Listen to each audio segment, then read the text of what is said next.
యుద్ధంలో అమెరికాకైతే గట్టి షాక్లే దొరుకుతున్నాయి. ఒకే రోజు 2 యుద్ధ విమానాలు కూలిపోవడం అన్నటువంటిది సంచలనం సృష్టిస్తుంది.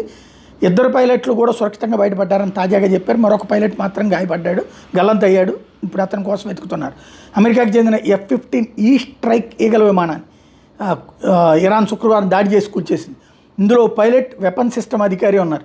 వీళ్లలో ఒకళ్ళని రక్షించామని, మరొకరి కోసం గాలింపు కొనసాగుతోందని అమెరికా, ఇజ్రాయెల్ అధికార వర్గాలు చెప్తున్నాయి. ఈ ఘటన జరిగిన కొన్ని గంటలకే హార్ముజ్ సమీపంలో A-10 వార్తగ్ ఫైటర్ జెట్ని ఇరాన్ కూల్చేసింది. దీని శకలాలు వెళ్ళి కువైట్లో పడ్డాయి. అందులోని పైలట్ సురక్షితంగా బయటపడ్డాడు. మొదటి విమానంలో గల్లంతైన పైలట్ కోసం 2 బ్లాక్ హ్యాక్ హెలికాప్టర్లు గాలింపు చేపట్టినాయి. వీటి మీద ఇరాన్ దాడి చేసింది. ఇది అమెరికా కూడా ధృవీకరిస్తోంది. అయితే ఇవి దాడి నుంచి తుర్క్లో తప్పించుకుని ఇరాన్ గగంతాల నుంచి బయటకు వచ్చేసినాయి. ఈ ఘటన మీద అమెరికా అధ్యక్షుడు డొనాల్డ్ ట్రంప్కి సమాచారం ఇచ్చారు.